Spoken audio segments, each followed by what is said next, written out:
Hello दोस्तों, infinity institute में आपका स्वागत है। आज हम लोग यूपीएससी GS1 के क्वेश्चन नंबर 71 से देखेंगे। पिछले वीडियो में हम लोग 70 तक देख चुके हैं।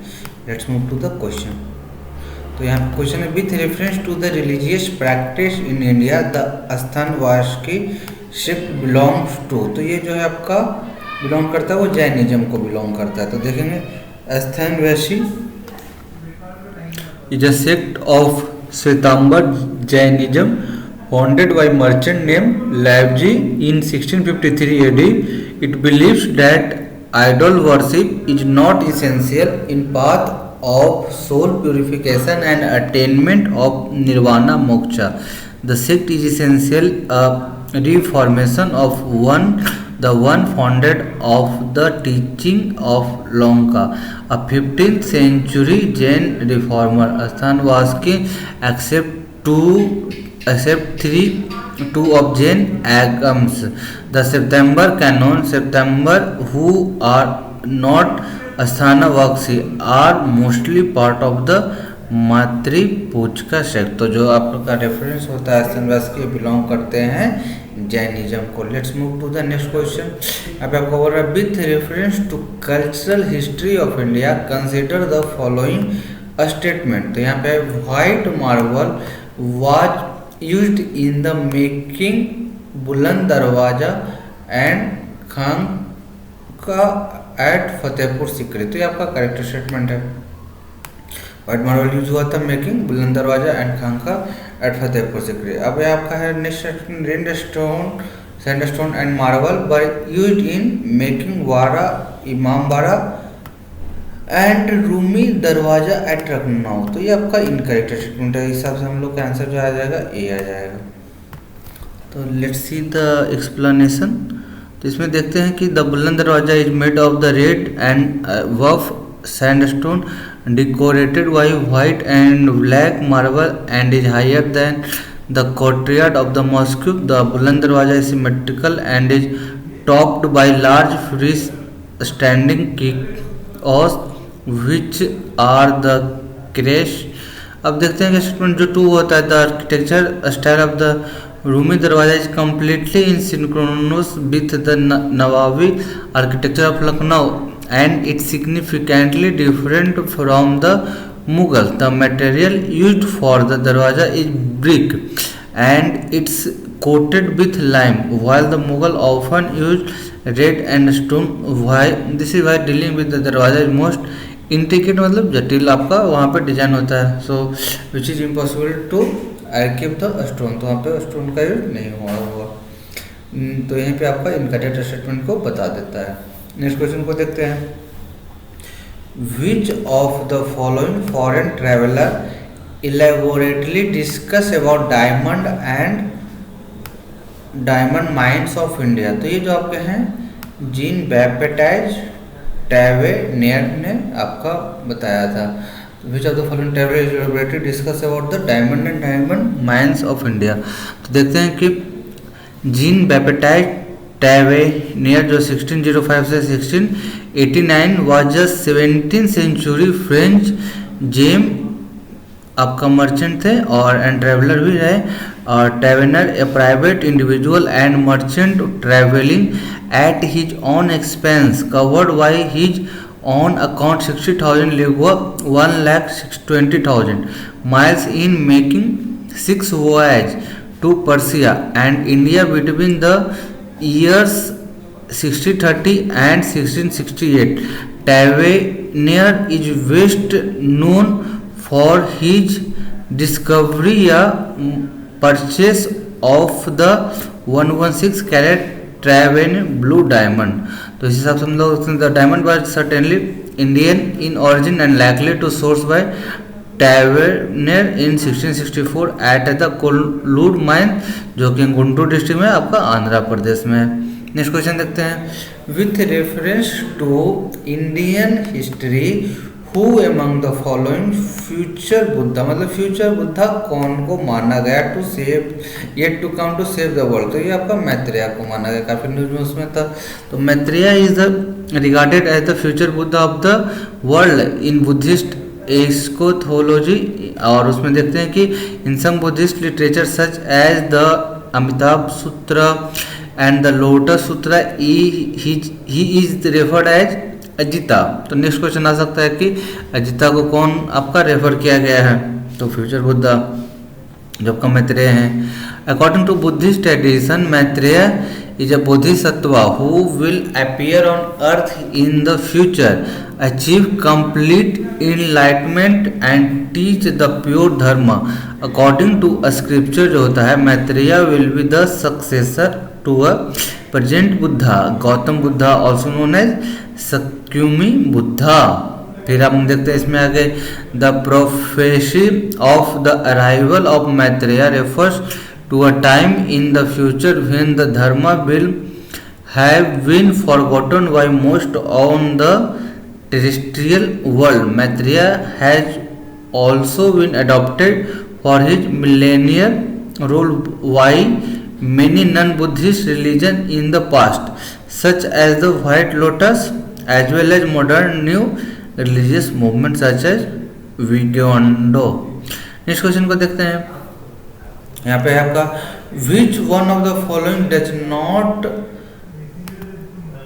Apply to the system of subsidiary alliance introductory by Lord Wellesley. मतलब इसमें से कौन सा आपका अप्लाई नहीं होता है। To maintain large standing army at the other expenses, तो अदर एक्सपेंसेस में तो कोई भी आपका आर्मी बनाना ही चाहेगा, तो ये आपका इम्प्लाई करेगा।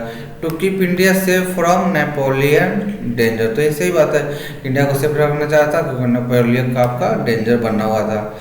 To secure fix income for the company, तो यहाँ पे यही आपको अप्लाई नहीं करता है कि to secure fix income for a company. अब नेक्स्ट देखते हैं, to establish British paramountcy over Indian state, तो यहाँ पे आपका बताता है कि to establish British paramountcy over, ये तो सही स्टेटमेंट है, तो यहाँ से आप सी जो आपका आ जाता है answer. Which of the following statement does not imply system of the subsidiary alliance introduced by the Lord Wellesley to secure fixed income for the company, आपका नहीं इम्प्लाई करता है। उसका एक्सप्लेनेशन देखेंगे। The French assistant to Tipu Sultan in 17 आपका 98 was the last instance of active intervention of any other European power of India in India to counter the intrigues of Napoleon and any further development in French power in India. Wellesley, who was extremely influenced with the imperial thoughts, came up with the scheme of eliminating the French power from India forever. फिर इसके बाद बोला गया कि he placed the British on the head of the Great Indian Confederacy। अब इसके बाद बताया जाता है कि the fourth Anglo-Mysore जो वार हुआ था, war had placed England on military supremacy in India and now Wellesley used the subsidiary alliance system aggressively. It was a treaty between the company and the Indian native ruler in return for a payment या subsidy. The company would place garrison troops in that ruler territory to fight against their rival.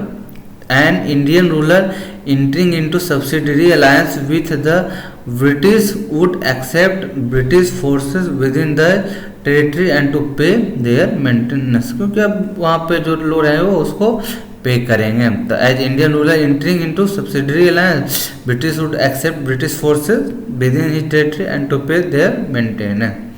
Next question है आपका, which of the following led to introduction of English education in India. तो यहाँ पे हम लोग देखेंगे कि आपका तीनों जो है आपका इंग्लिश एजुकेशन इन इंडिया का जो है लेड करता है, मतलब कि नेतृत्व करता है। Charter act 1830, general committee of public instruction 1823, फिर आपका ओरिएंटल एंड एंग्लिचिस्ट कंट्रोवर्सी। तो ये जो आपका तीनों ही आपका जो स्टेटमेंट आता है वो आपको कंप्लाई करता है किससे, जो आपका इंग्लिश एजुकेशन इन इंडिया को इन्हांस करने में। क्योंकि क्या होता है कि पहले लोग सोचते थे कि हिंदी को प्रमोट करेंगे, इंडियन फॉर हिंदी, मतलब कभी भी लोग जो मदर टंग होता है उसी को प्रमोट करने के लिए बारे में सोचते हैं। बट अब कोई लोग ब्रिटिश से आया, वो क्या चाहेंगे कि हमारा जो लैंग्वेज है उसको लोग अडॉप्ट करें, ताकि उनका आपका क्या होगा, लैंग्वेज का ग्रोथ होगा। तो यहाँ पे देखते हैं चार्टर एक्ट 1830 जो है आपका is regarded as the foundation stone of English education in India. When the East India company came to India they did not, मतलब कि वहाँ पे बोला जाता है allowed the missionary for the propagation of the religious education to the common people in India because they felt that the education from the missionary would encourage the religious sentiment among the people of India in India. वहाँ पे बोला गया that could affect the business policy, अब वहाँ पे affect करेगा। Therefore the from 1790 to 1830 the company did not permit missionary to work for the Indian people. और फिर बताया जाता है चार्टर एक्ट जो होता है 1813 permitted Christian missionary to propagate English and preach their religion. उसके बाद बोला जाता है इट ऑल्सो put watermark या landmark in the first office moved to the education in India by the British where a dedicated grant for the education was provided। अब ये जो act होता है created a controversy between Anglicist and classicist on the medium of instruction, क्योंकि कोई लोग बोले Indian है तो हिंदी प्रमोट करो, उन लोग बोले इंग्लिश प्रमोट करो, तो कंट्रोवर्सी तो आना ही थी।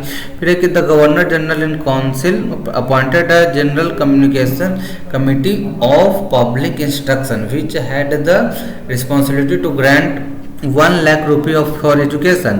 The committee consisted of 10 European members, of which Lord Macaulay was the president. The committee जो होता है फिर वहाँ से डिसाइड करता है to spend major portion from the grant the improvement of Oriental literature। उसके बाद क्या होता है कि even the General Committee of Public Instruction also was not able to decide the medium of instruction by vote because out of 10 members 5 members were supported of English language or Anglicist as the medium of instruction and the rest were जो supporter of the oriental या classic language classicals जो थे as a medium of instruction. This is the famous anglicist and the classicist controversy होते थे। फिर वो उसमें क्या होता है कि as a president of general committee जो होते हैं वहाँ पे डिसाइड क्या करते हैं कि पब्लिक इंस्ट्रक्शन लॉर्ड मैकलो जो होता है वो अपने लिखता है कि wrote a minute on 2 February 1835 where he made the conclusion regarding the controversy. Lord Macaulay जो होता है फिर स्ट्रेस करता है और इम्प्लीमेंट करता है कि English language as a medium of instruction through his minute, मतलब उसके अपने घोषणा में according to him English was the best medium of instruction. Lord Macaulay के अनुसार तो इसी को इंग्लिश का बोला भी जाता है कि काफ़ी मॉडर्न सोसाइटी में इंग्लिश को प्रोपेगेट करने का रिस्पॉन्सिबिलिटी या उसने स्प्रेड किया। तो इस तरह से आपका तीनों आ जाता है charter act 1830, general committee of public instruction 1823 और oriental and English controversy. Controversy हुआ तो मतलब आपका क्या होगा, ये तीनों आपका उसमें इन्हांस हो गया या एडवांस बढ़ते गए। किसी भी चीज़ में कंट्रोवर्सी होती है तो लोग ज़्यादा इंटरेस्ट लेने लगते हैं और उसका ग्रोथ ज़्यादा हो जाता है। नेक्स्ट है आपका which of the following is an artificial lake. तो ये कोदाई कनाल ये काफ़ी चर्चा का विषय भी था, न्यूज में था। तो आपका कोदाई कनाल जो था आपका आंसर यहाँ पे आ जाता है। तो देख लेते हैं कोदाई कनाल जो लेक है also known as the Kodai lake is a man made lake located in the Kodaikanal city in Dindigul district. इन कहाँ पे आपका तमिलनाडु में है। तो अगर नेक्स्ट टाइम क्वेश्चन आता है कि कोदाई कनाल कहाँ पे, यहाँ पे तो दे दिया तमिलनाडु, नेक्स्ट टाइम पूछ सकता है कहाँ पे आपका दे दे लेटीट्यूड बताइए तो दे सकते हैं Tamil Nadu India. Kodaikanal lake in the Palani hill. अब यहाँ पे पूछ सकता है कौन से हिल के पास है, तो पैलेनी हिल के पास है। It is a star fish shape but हीज with 4 points centrally located in the town of Kodaikanal and is surrounded by lush green hills of the north western Palani hills. अब हम लोग नेक्स्ट क्वेश्चन को देखेंगे। यहाँ पे बोला गया है कि विथ रेफरेंस टू प्रधानमंत्री कौशल विकास योजना consider the following statement. It is a flagship scheme of ministry of labour and employment. तो गलत स्टेटमेंट है क्योंकि ये जो आपका किसका था, ministry of skill and development and enterprises. इससे आप एलिमिनेट कर दो, 1 को आप एलिमिनेट कर दो। सेकेंड स्टेटमेंट है आपका it among the other thing will also impart training in soft skill, entrepreneurship, financial and digital literacy. तो एक करेक्ट स्टेटमेंट है। It among other things will impart training of soft skill आपको development के लिए चाहिए, entrepreneurship के लिए बताएगा, फाइनेंशियल के लिए बताएगा, digital literacy. It aim to align the competency of the unregulated workforce of the country to the national skill qualification. मतलब कि इसका एम क्या है, to align the competency of the unregulated workforce, जो भी वर्कफोर्स में आपका आ रहे हैं उसमें मतलब एक कॉम्पिटिशन होनी चाहिए, एक तरीके से उनमें स्किल होना चाहिए। तो ये aim to align the competency of the unregulated workforce, जो रेगुलेटेड में नहीं है आपका, तो जो माइनर सेक्शन में है उसको एक तरीके से मेजर सेक्शन में स्किलफुल लाने के लिए to the country of the country as national skill qualification framework. इस सबसे हम लोग का आंसर सी आ जाता है। तो हम लोग देखते हैं प्रधानमंत्री जो Kaushal Vikas Yojana is the flagship scheme of the ministry of skill development and entrepreneurship. फिर होता है the objective of the skill certification scheme is to enable a large number of Indian youth to take up industrial relevant skill training that will help them in securing better livelihood. Individual जो होता है with the prior learning experience और skill will also be assessed and certified and under the recognition of prior learning। आपका चलता था system recognition of prior learning. तो इसमें क्या है कि the short term training imparted at Pradhan Mantri Kaushal Vikas योजना ट्रेनिंग सेंटर को उसका क्या नाम होता है, TCS, एंड उसको लीड करता है is expected to benefit candidate of the Indian nationally who are either school college drop out या अनएम्प्लॉयड। उसमें अब क्या होता है आगे, apart from providing training according to national skill qualification NSQF national skill qualification framework, TCS shall also impart training in soft skill, entrepreneurship, financial and digital literacy. Duration of the training varies from per job role, ranging जो होता है उसमें आपका 150 to 3 hours के range में workout करेगा। अब यहाँ पे देखते हैं रिकॉग्निशन आपका प्रायर लर्निंग स्कीम जो है, individual with prior learning experience या skill shall be assessed and certified under the recognition of prior learning. आपका जो सिस्टम है component of the scheme RPL आपका जो हो गया recognition of prior learning, aim to align the competency of the unregulated workforce of the country to NSQF। NSQF हो गया आपका नेशनल स्किल क्वालिफिकेशन फ्रेमवर्क। तो इस सबसे हम लोग का आंसर सी आ गया। लिस्ट move to the next question. तो आप लोग नेक्स्ट क्वेश्चन देखते हैं। In the 1920 which of the following change its name to the Swaraj Sabha. Swaraj सभा का नाम किसने चेंज किया था? तो ये जनरल बेस्ड क्वेश्चन है। आपका जो चेंज हुआ था all India home rule league में चेंज हुआ था स्वराज सभा का। नेक्स्ट क्वेश्चन के देखते हैं आज के सेशन का लास्ट क्वेश्चन।